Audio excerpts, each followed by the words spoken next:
So it's looking like it's about that time. The annual Please Bring Stay Night to the West. We got the patron request from Magoo. He says, I'm on the 20th anniversary remake code. First off, do you think they're going to remake the VN or just adapt the Fate route? Maybe both. Second, if Nasu himself gave you control over a Fate Stay Night remake, what would you change, add, or remove? By the way, if you haven't already, make sure you guys sign up for the Patreon. You get access to early content and priority on your request. So if you guys didn't see, we do have an announcement around the corner regarding the 20th anniversary of the original Fate Stay Night novel. We don't know what that is yet, but a lot of people are assuming it's either the Fate route or possibly redoing the VN itself. Now for me, when it comes to the likelihood of this scenario, if I'm being optimistic, he might just announce a remake. It has been 2 decades, it's been a long time, it definitely will be more than suitable for the timing. If I'm being realistic, they might announce a Fate route adaptation at best, and it's probably going to be done by Ufotable, but that's just a wild guess. There's a lot of things that we can get into in regards to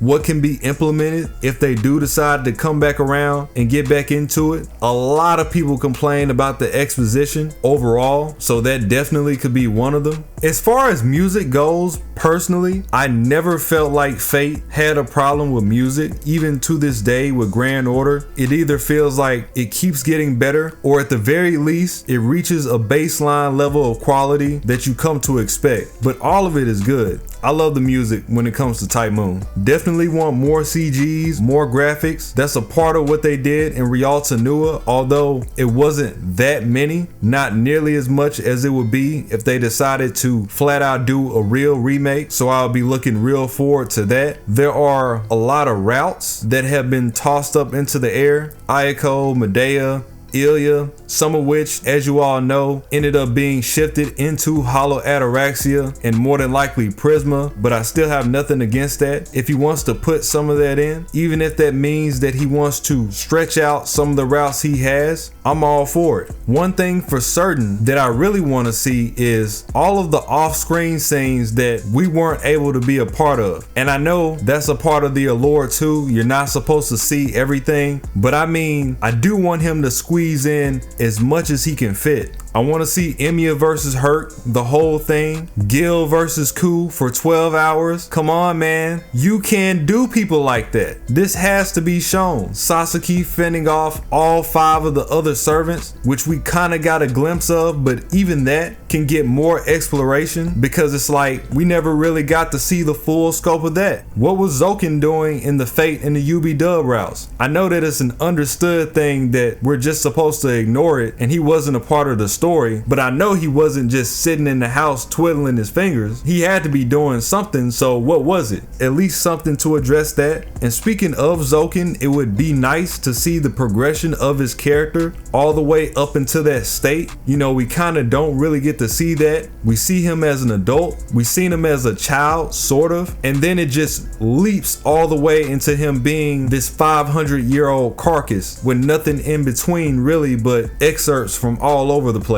So I want to see that, him back in Russia, that can get addressed. We do have some people that got in on this from Discord, and I want to go through some threads on this too. Dento says that they want an Ayako route. Even the small portions that we got of Ayako and Ataraxia, I wouldn't mind seeing more, and everybody else in general. I'm just doubting that Ayako has enough to fill a route, which is probably why things ended up the way that they did. And I don't really want him to force anything that isn't going to be with all his intention, which is something that Nasu wouldn't do anyway, but just saying. Zayd says that they want more bad ends. I'm completely down for that too. Not only does the bad ends give more context to the character themselves, but they also end up being some of the most interesting parts of the novel, which is crazy to think about because they're supposed to be mistakes, but they really show you a lot. If he can squeeze some more of those in, that would be really nice. You know, things like Sparksliner High,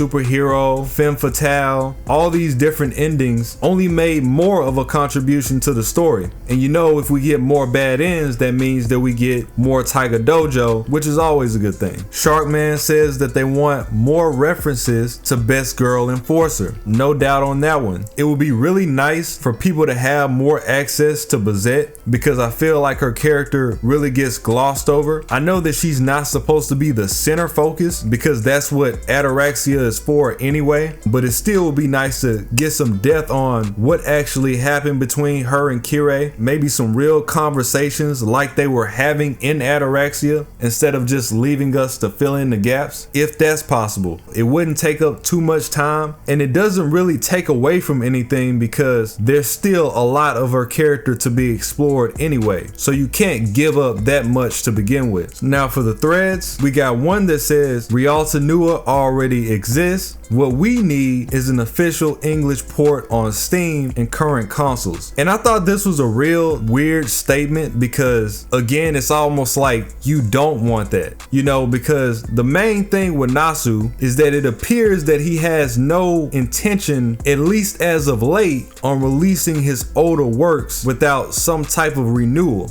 You know, a lot of people have been asking for Mihoyo for years. We finally got it. A lot of people have been asking for a Tsukihime remake. We finally got it, at least the first part of it. That's a start. But I feel like the initiative for him to even bring it to the West would start with him doing a remake. What better way to bring in 20 years of excellence than ironing out the wrinkles in his work? We're seeing what happened when he did that with the Tsukihime remake. It's incredible. Now, I know a lot of people think there shouldn't be a remake because of Rialta Nua, but even Rialta Nua came out in 2007. Bro, it's still 17 years old. There will be nothing wrong with getting a remake. And not only that, but if you got so many people complaining about this exposition, if he releases the old work just to run people off again, then we still get nowhere. We want people to enjoy it for what it is. So if he can tighten it up and do a remake, that would be great. The next one, unlikely. Fate Stay Night didn't need a remake as much as Tsukihime did from a technical standpoint. Not that I mind seeing all the graphics in HD or fully orchestrated background music. I do agree with that. I wouldn't say it necessarily needs it, but if we're being honest, I've seen a lot of people say the Tsukihime remake wasn't needed. Now, I really think that those people are original content elitists. You know, those are the guys that want to hold the original content to the chest to say they were the first ones to be a part of it.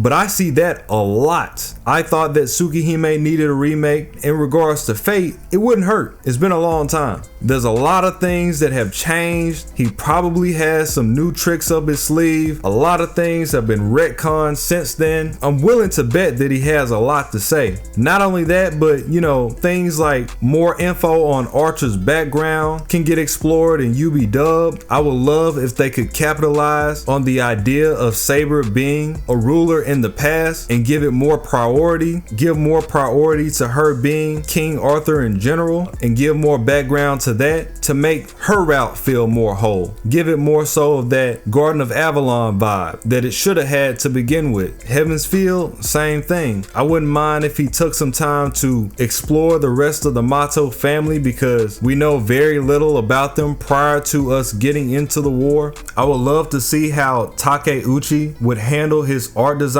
especially going into Shiro in modern day, because I know that he's upped his game a lot since then. I know there will be a lot of work for him, but they do have the help and they do have the money. Again, it's a different time. The Tsukihime remake got announced in 2008. We just got the first half in 2021. Right? So you can definitely tell there was a lot of time where they just didn't have the funding to do anything. But with the explosion of FGO and everything else that funneled into it, they now have a lot more leg room and they're able to get things done. If you couldn't tell, the past 5 years has been crazy for Type Moon. I mean, back to back to back. So if people start asking for it now, at least they'll have it in mind so it won't be 15 years again. Here's another one. We already have a remake. It's called Rialta Nua. True, to a degree, but here's the thing about that, and I feel like a lot of people don't understand the difference between a remake and a remaster. Like, Rialta Nua being a remake is the biggest stretch that you can find because they didn't change that much. Music, more graphics, voice acting, and they changed the scenes a little bit to work around the eroge. And of course, they gave us last episode. But honestly, Rialta Nua is just a glorified remaster. It just worked out the kinks and buffed up what we had. But a complete remake would truly be a breath of fresh air. There's so many things that I'm sure he wanted to do that he couldn't do because you know you gotta meet deadlines, and he probably didn't want to stall it any longer. As a matter of fact, Nasu has had discussions on record how he wants to make changes to the routes. You have the one where he's talking about the Fate route. Typical Urobuchi. I really can't pull the wool over your eyes. I intended to take that to the grave with me, but I guess this 10-year anniversary is a good place to talk about it. Just like Urobuchi said, it's difficult to call the relationship between Shiro and Saber a relationship between a man and a woman. Saber has fought for a long time as a ruler of Britain, but then turned into a girl all of a sudden and fell in love with Shiro. It's pretty ridiculous when you think about it. This is Nasu himself saying that about his own work. He knows the relationship with Saber is too forced, and I felt like this for a long time. That's why I was saying I really want them to prioritize her being King Arthur over that relationship. Now obviously you can't remove the relationship because that's pretty much what the entire novel is founded upon. It'd be strange if UB-Dub was relationship rooted, HF is relationship rooted, and then here you just have him and Saber walking side by side. So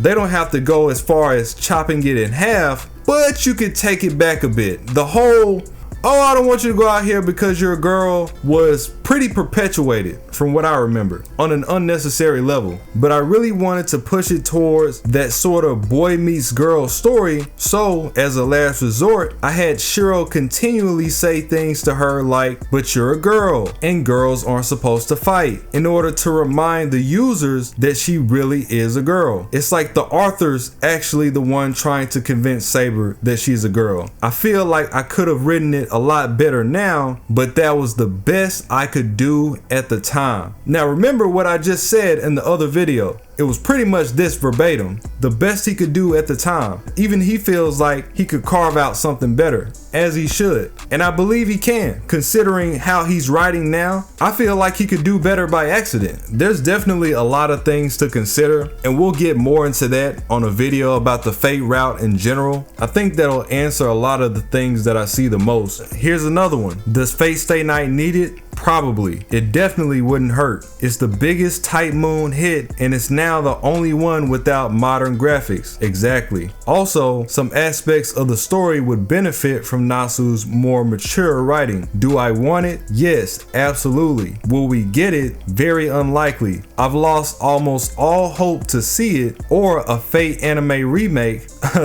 This man is giving up. I will abandon hope completely if they don't announce anything next year for the 20th anniversary. Yeah, I don't think it would be that unrealistic to expect at least the Fate anime with this announcement. So I feel like he has to be more positive on that point, because you can't pretend like Type Moon hasn't been putting out recently, because they've been going in. And the comment really spoke to a lot of what I've been saying before. It's a different time. We need that modern Fate to get people more into it. People swear up and down they want people to read the novel. They want people to read the novel, but it's super outdated. Like, wouldn't it be amazing to get people into the novel through a remake? They reap all the benefits that even we couldn't get because we had to work with the status quo. Now, I personally didn't have a problem even with the OG version of the VN novel, not even Rialta Nua. It was still fine the way that it was. I just know it would be a lot better if he brought it back around. It wasn't like Tsukihime where it had like 10 songs. Mind you, Tsukihime was 40 hours long. It had like 10 songs. So you listening to the same 10 songs for 40 hours. Those songs are seared into my mind. Here's another one. The only Fate remake we need is the other routes. Let's go Ayako. Compared to Tsukihime and Mihoyo, Fate Stay Night holds up really well. It's pretty much their big break, all things considered, as a company. I honestly don't think we'll get a remake until leadership changes. So it seems as if people aren't against the idea of there being a remake, they just realize that the palette is way too congested already, which I can see that, but we've kind of gotten most of the things that we've asked for constantly. Right now they're working on the remake of Fate Extra. You telling me that he's gonna remake Fate Extra, but he's not gonna remake Stay Night? Let's be real. He has something in the pocket, he just hasn't revealed it yet. It seems as if he really wants to remake all of his older stuff, because the way that he feels about his old stuff, he just knows that he can do better. It's to the point where we've gotten so much that the memes aren't even memes anymore. They really came to life. Now we just need adaptations. We need firm and polished adaptations, which we'd be lucky to get in this lifetime. Ataraxia adaptation, people think they're confused now. A proper Tsukihime adaptation, which, considering that we're getting Mihoyo, isn't all that unlikely, but I think he at least wants to finish the Far Side first. He's got to get that out first. I can't see him running it side by side. A Melty Blood anime, we're already getting Strange Fake, so we don't even have to worry about that. Prototype adaptations, I'd love a remake. New CGs, music, and a rewritten story all together, but it was released in a weird time where it could get a remake, but it doesn't need it. That is true. Technically speaking, it was fine, and the art still very much so holds up. I believe that a port to the consoles in Steam and an official translation would be enough. I would also love to see the same for Hollow Ataraxia, but that one really doesn't need a remake. Yeah, I don't think Ataraxia needs a remake. I think Ataraxia just needs an adaptation. I'll take a VN remake, but Ataraxia, I feel like it's fine where it's at. If he wants to do that years down the road, that's fine. But I don't really consider Ataraxia to be that type of a work to begin with. He never really lets it rest, so I do have high hopes. It's like every year he's been hitting us with a banger, a novel, a manga, a port, at least something. I would take a remake over more half-hearted FGO chapters, but then at the same time, FGO is kind of the livelihood of keeping the consistency. So it's like a real catch-22 with that one. I don't think people understand how blessed we are to have FGO. I know people run it into the ground, but it's doing a lot of work as being that main engine for everything else. I mean, they have so much more now because of it. A lot of this wouldn't even be a consideration because the production for all of this, especially adaptations, aren't cheap. The only thing that I'll say now is that if he does remake it, they're gonna hold him to a really high standard, especially these newer guys, because it's not like it was the first time around. When he first started, everything was fresh and nothing was really built, so it was okay for him to make certain pitfalls. Now he has to try to make sense of all the new Fate content. So now they're gonna try to hold him to the fire for anything that he writes. They're gonna be like, hey, but they said this in the FGO timeline. As if each timeline doesn't have their own thing going. It's not like Tsukihime where he made Tsukihime and then it cut off. Fate continued, it just wasn't the original that continued. So it's a lot different in that aspect. You have things like Tsukihime 2, Mihoyo 2, and even a real Fate Stay Night 2 that could also be addressed, but a lot of work would have to be done.